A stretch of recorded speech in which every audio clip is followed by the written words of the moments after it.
Hey Ty, welcome back to Strategy Simplified. Really excited for today's conversation on coffee chats. How's your day going? Good, Japheth. Good to see you again. Really excited to be on and get to work. Awesome. All right. Well, hey, let's not waste any time. Let's dive right into this subject that I know you're passionate about. So, before we dive into the details on coffee chats, can we just put them into context within the overall recruiting process? How do you think about the process of getting an offer from a consulting firm, having landed one yourself? Sure. So, kind of broadly, I think securing an offer at a top consulting firm involves two main steps. There's a bunch of sub steps to these, but broadly, I'll call step one social and step two smarts. So, diving into the first one, the social piece, a lot of people call this networking. This is the step where you're going to prove that you have the social and the people skills to excel in consulting. Consulting is obviously an inherently people-oriented business, so this is a really important part. So I think it's kind of helpful to think about this both in terms of internal and external social skills. Internally within the firm needs to be confident that you can operate on a case team, doing pretty hard and stressful work, and have the ability to effectively collaborate with other consultants on the team. Externally, the firm needs to be confident that you can represent them well, you can build rapport, build trust with clients externally. And consultants have to navigate both of those things really well. And in the networking process, you make really important impressions with firms that either give them confidence or not in your ability to do that. And for most firms, in my experience, that this social step is something you have to pass before you even get a chance to move into step two, which is the smarts piece. And oftentimes, if you're successful in the social step, an interview invite is the result of that. So the firm wants to actually get you into a consulting case interview. And that's step two, which is smarts. And that's the case interview. Sometimes firms will have preliminary assessments and things outside of that to assess your analytical abilities, but that's really when you're going to put those on display, in that case interview. There's lots of resources out there, a lot of really good stuff from Management Consultant as well. But I don't think we're going to dive into the case stuff today. But again, I can't stress enough. I think a lot of firms think about the social piece as the first, sort of gate in terms of what they're assessing in candidates before they even get to the case interview.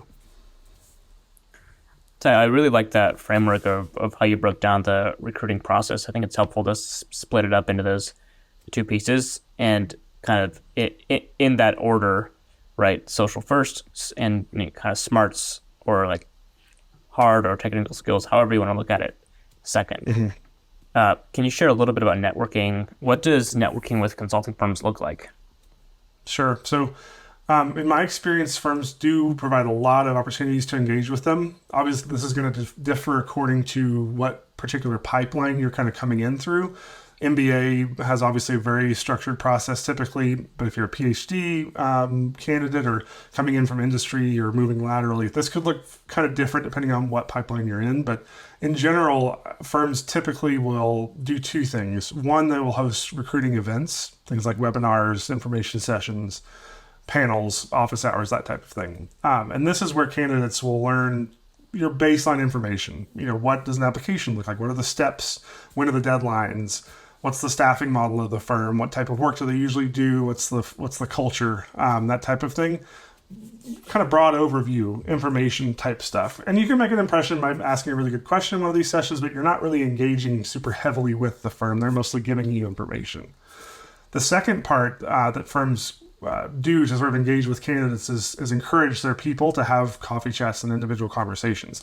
This is where the rubber meets the road. In my view, this is where candidates meet one-on-one with a consultant or maybe a manager or even in some cases a partner at a firm to get to know them, ask questions.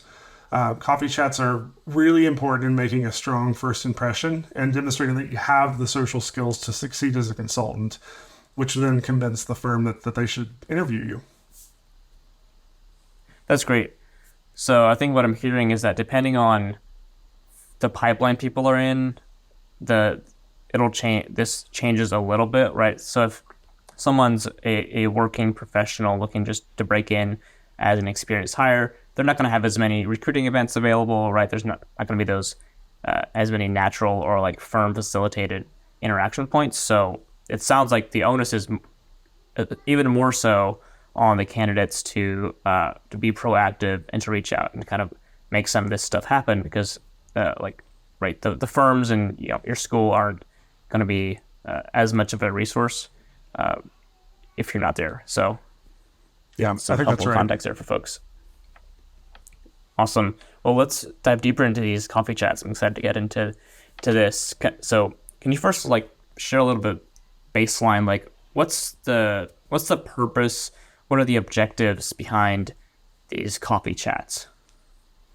Yeah, so people have differing opinions on this, but my take is that they really are geared around three main ideas or three main goals. The first being to build an authentic connection. The second being to actually gain new, more involved insight into the company and what it's like to actually work there. And number three, it's to keep the ball rolling and continue making connections. So I'll give a little bit of detail on each of those three things. One was build an authentic connection.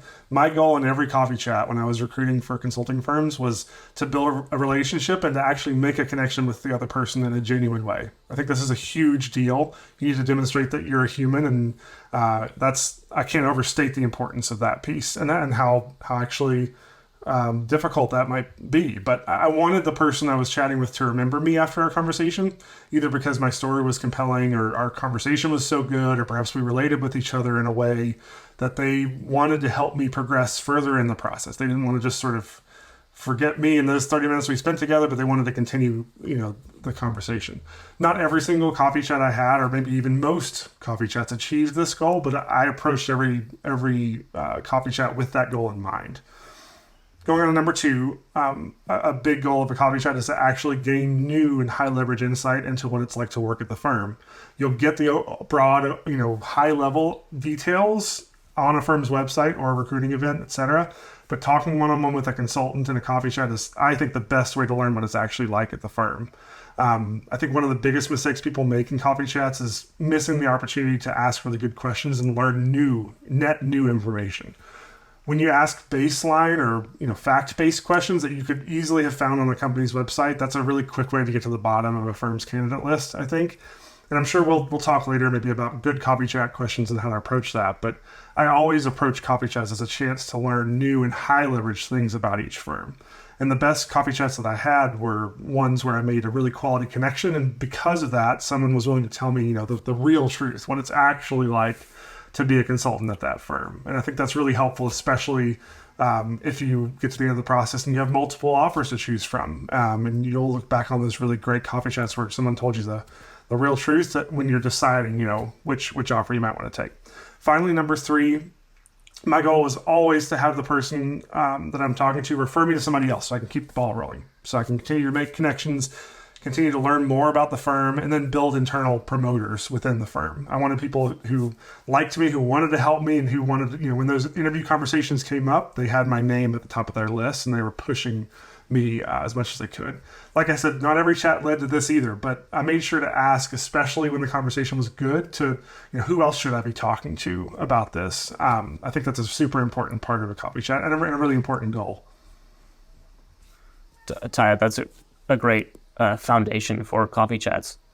And what I'm hearing, one of the overall themes I'm picking up is that it requires intentionality, it requires proactivity, it requires a plan, it requires probably some kind of uncomfortable actions, at least for a lot of people, especially introverts, but really for anyone. Like, it takes something beyond just submitting an online application, right?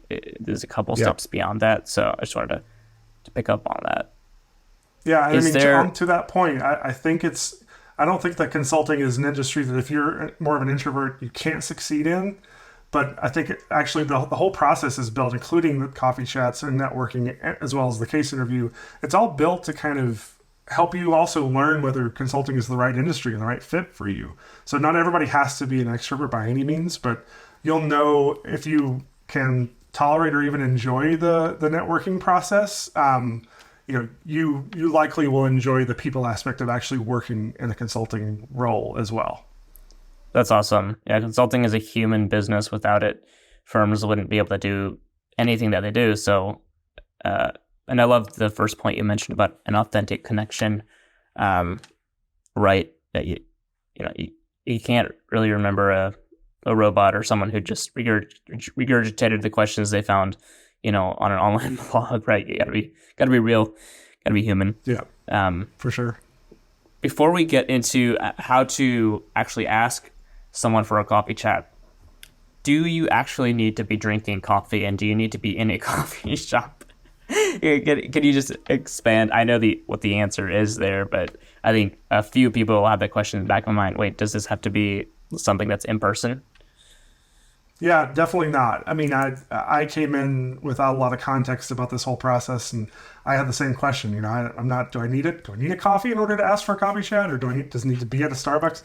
Absolutely not. I mean, the 96% of my coffee chats, quote unquote, were on Zoom. Actually, people were traveling or just in a different location, and I'm really glad that I had a tool like Zoom, which could allow face-to-face contact, even separated geographically. Every now and then, you'll have a chance to do an in-person coffee chat with somebody in a city, and I think it's a great idea to share a cup of coffee or a tea or even a breakfast or a lunch with somebody if you can. But the great majority of mine were kind of conversations like we're having right here over Zoom. Yeah, that's great. I think that's just a little bit of additional color that's helpful, right? The phrase coffee chat is understood by virtually all consultants as networking conversation. All right, well, how do you ask for a coffee chat? How do you make this happen? Can you just share your perspective on that? Definitely. So the first part is finding the right person. That might sound kind of like an obvious duh thing, but actually this requires, I think, some reflection. So finding people, targeting them at the firms you're interested in with intentionality is super important. Finding people who share a key aspect of your background. For me, I was a musician in a former life. I also worked in nonprofit and in schools. So that was an obvious thing for me to try to find people who were in the arts before consulting or worked in nonprofits. So whatever that means for you, finding someone who shares that interesting aspect of your background is a good kind of first starting place. Or maybe you encountered them at a recruiting event. I made a really awesome contact at a Bain, like summer Bain event, who was a Darden alum, and he was just on a panel, and I reached out to him after seeing him speak about a particular thing at a recruiting event. Or maybe they're an alum of your school, either undergrad or master's, or maybe you have a family or a personal connection with someone that you know of who works at one of these firms. Regardless of what the connection point is, finding someone who has that connection point with you, I think, is really important in terms of the likelihood they will respond and get back to you. And then I think once you've found that person, be intentional and explicit about why you're reaching out to them. Hey, I noticed you're working at this firm. I'm really interested. We're both musicians. That's crazy. I'd love to talk about your path to consulting, coming from with a music background. And that was a lot of the emails that I sent were kind of like that in terms of who I found and how I made the request. That brings me to the next stage of the process, which is obviously making the request, sending the email or the message. And I think being clear about why you're reaching out to them is important. Being concise, being polite, being professional. Those are kind of table stakes. And I should also mention, I think, either if we don't have it up already, there will be a blog post on the Management Consulted site with kind of some examples of what it looks like to send an email like this. So you can use that to kind of get started if you're still confused. But I think another important thing about making the request is offer several times of availability. In that first request, hey, I'm free from this time to this time on these particular days. And always personalize those emails. I think one surefire way for someone not to get a response or to go straight to delete or the trash pile is to not personalize the email and to copy and paste something to 10 different people. That's absolutely not the way to do this. As a people business, so personalizing is super important. And then lastly, when they get back to you and say, yeah, this time works, follow up with an invite promptly if you can. You want to book a time on their calendar. You want to send them a Zoom link if that's appropriate. And if you have an idea, maybe of even what you want to cover, send them 3 short bullet points for, hey, I want to talk about this, this, and this. That way, once they open up the event on their calendar, they can see it and kind of know what to expect with that chat. But that way you get the invite on their calendar and nothing comes up and sort of double books that time and you have to reschedule it, and that's just less than ideal.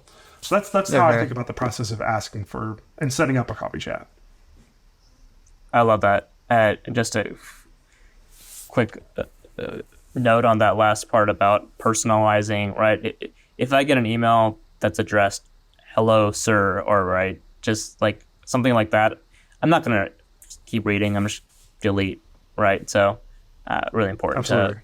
to personalize, right? And I would say first name only, right? Not both, and not don't add something like sir or anything like that to the front. Would you agree?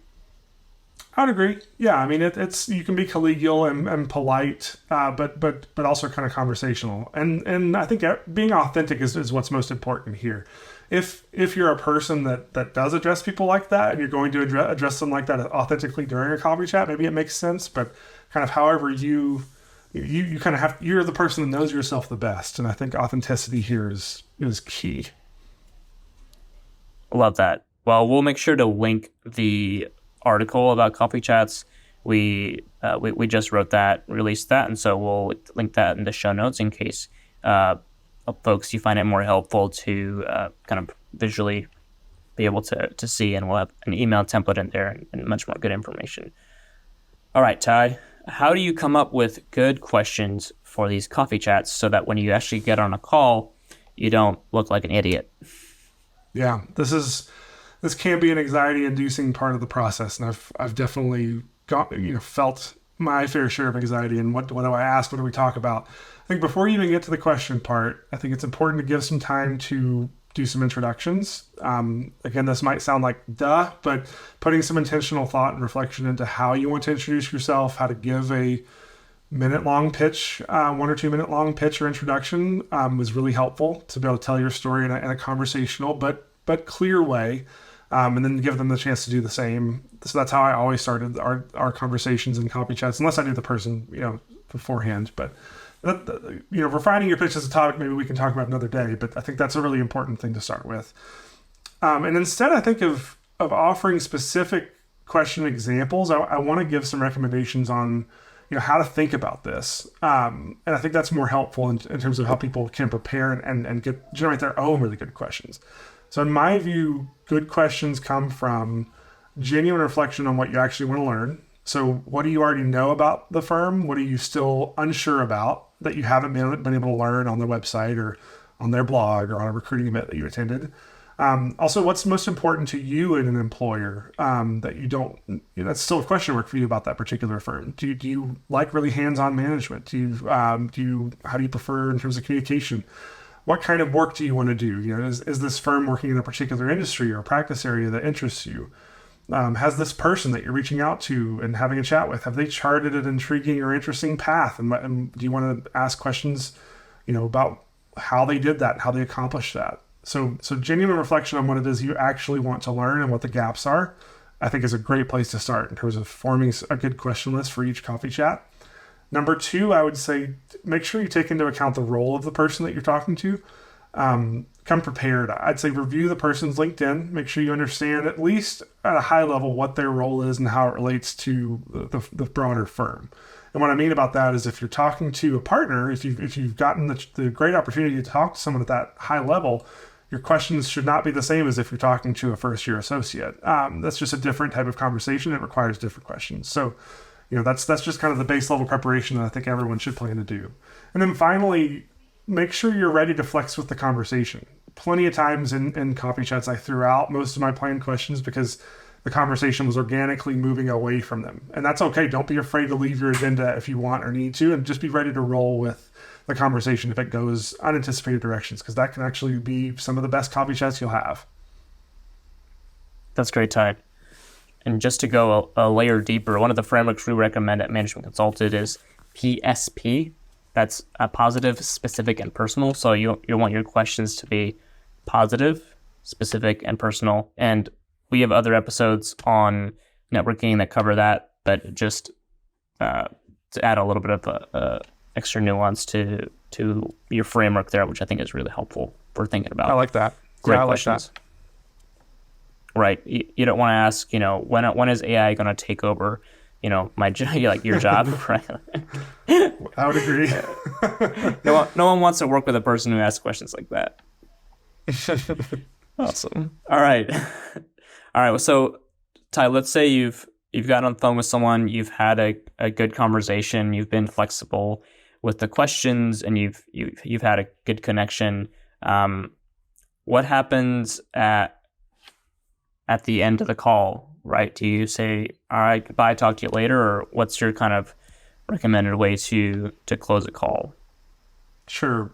So I think there's some things you should do within, say, an hour. There's some things you should do within 24 hours. And then, in my view, you just kind of rinse and repeat after that. So within an hour, I think a lot of people miss this opportunity. When the information is fresh in your mind, something you learned or something that you connected really especially well with that person, write it down. Put it down in a tracker, in a journal, whatever makes sense. But get that out of your brain onto paper or into a computer, because you'll want to, when you're writing a thank you note or when you're writing a cover letter later when your application, you'll want to be able to refer back to those facts, and you don't want to rely on your brain to just remember those things, or I didn't for sure. So take down some high level notes within an hour of that conversation, so you don't have to store that kind of up in your brain, especially if you have a bunch of other chats scheduled. And then next, within the day, within 24 hours, send a thank you note or a thank you email. This is really important. I think be genuine, be gracious. And if they offer to refer you to someone else, you can mention that. Hey, thanks for offering to connect me with X person. I'm really excited for that conversation. But authenticity, gratitude, that's kind of your main things there. And then after that, you're starting the process again, finding new people to reach out to, in the firms you're interested in, and all the things we've talked about already. You're just kind of rinsing and repeating. I really like that, especially the part about taking notes. It's so helpful to be able to reference specific things you really appreciate about a firm in your cover letter. And making those notes right after a call helps you remember remember that and not get it mixed up with some other person or some other firm. Definitely. So, I love that. Awesome. Okay, great. Well, this has been really helpful. Are there any kind of common pitfalls or mistakes you see people make in coffee chats? Yes, absolutely. There's many I've made myself. So this is a hard-earned, I guess, list of things that I want to mention to you. Well, the first and most common is being unprepared. So I've had people approach a coffee chat with me, for example, and they're lacking a vision for what they want to get out of the time. They don't really have a reason for why they wanted to talk to me specifically, and it's felt kind of like they had a wing it attitude. We'll just figure it out, when we get there. This makes you seem disorganized, and it actually can be perceived as disrespectful of people's time. So coming in unprepared, not really having a vision for what you want to get out of that chat, or who the person is that's across the table from you or across the screen, that's a huge mistake in my view. Number two, trying to play a numbers game. So a lot of people approach this trying to hit a critical mass threshold for a certain firm. If I hit, if I had 5 people with this firm, I'm good. Or if I hit, 3 with this firm, I'm good. Firms definitely lie on a spectrum between low touch, say a McKinsey, and then high touch, say a Bain. But that doesn't mean that you should judge where you are purely on the number of people that you need to talk to.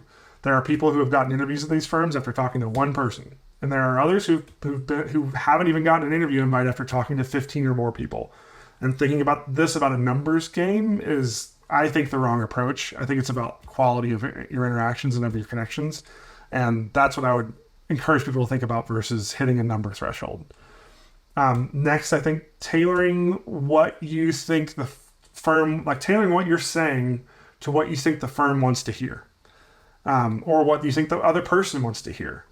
I think this is a surefire way to fail the social step with these firms. Recruiters, current consultants, they can sniff that out in 2 seconds. And it's not a good look. If you're not authentic, if you're just saying the thing that you think that the firm wants to hear you say, you're not going to build a quality connection. You're going to miss an opportunity. And then lastly, I think people struggle when they fail to drive their own process. So if you are asking at the end of a coffee chat, who else do I need to talk to, but you don't give them something upon which to build that referral, I think that's a missed opportunity. You're not doing yourself any favors. Think about it from their perspective. If you tell them, hey, I'm interested in talking to somebody, who do you think I should talk to? Well, their mind goes to 0 people or 20 people. It's they have to do the mental actual work to figure out who makes the most sense. Whereas if you can say, I'm interested in the financial transformation practice, can I talk to somebody working in that area? Or maybe For me, I have a child and a family. I'd like to talk to other working parents at the firm, or maybe I'm looking to learn from someone who shares this key part of my background. Do you know of anybody else at the firm? So that's helping them make that next connection for you, and you're doing the mental work to help them do that. You're making it as easy on them as possible, and you're driving your own process, so you're not asking too much of them. So those are the most common things I think I've noticed. Really helpful stuff, Ty. And I especially liked that last part about driving your own process, right? That's not even only limited to right recruiting or networking, but it's just a good piece of career advice, right? Like the easier you can make life for right your leaders, your managers, or people that have influence on your career, right? The more they're gonna like you and want to work with you and want to help you succeed and help you grow and right make more money and all that stuff. So I really, really like that. I think that's a really important key here. Yeah, couldn't agree more. Okay. Well, we're getting close to wrapping this up. Any other kind of final notes or things that, from your experience, you think candidates need to be thinking about in regards to coffee chats? Sure. So some of this we've already kind of touched on, but I think to sum it all up, my three biggest tips are: one, be organized; two, be yourself; and three, be self-reflective. On the be organized, this is keeping your notes together. It's having a structure for how you want to record them. I kept a tracker with names of people that I talked to, their contact information, when I reached out to them, insights from the chats that we had. And that helped me when I wanted to keep that connection warm, or I knew, hey, I haven't talked to this person in 2 months and applications are coming due. I need to reach out to them again. If you're organized and you're taking the mental lift of keeping that stuff in your brain out, then you're actually able to, I think, engage in a more meaningful way, and in a less stressed and frantic way, for sure. Two, be yourself. Authenticity is huge, and I'm glad that we've said it as much as we have in this, because I think that's the most important message I want to give about the recruiting process is being genuine. And if you approach the networking process with authenticity, I think you'll often find that that's met with authenticity from the other person. And then lastly, be self-reflective as you progress through this process. Take stock of how things are going. Ask for feedback. Reflect on what you could do to improve. And I think also staying self-reflective also means staying mindful of what's in your locus of control. So knowing what you can and can't have control over so that you don't sort of catastrophize. If you had 2 bad chats in a row, that could be because those people are just having really stressful days. It might not be because you have a bad approach. So keeping in mind of sort of what else could be going on is also a piece of that self-reflective step, I think. That's really helpful, Ty. I really appreciate your thoughts here, your structured approach to thinking about coffee chats, and you've provided a lot of golden nuggets and insights that I think people are going to be able to use to apply to their own journeys to become more effective networkers, and to I think it's going to help people land jobs. That's the goal. I hope so. That's the goal. That's why we at Management Consultant exist. So, Ty, thank you for the insights, for the time today, folks.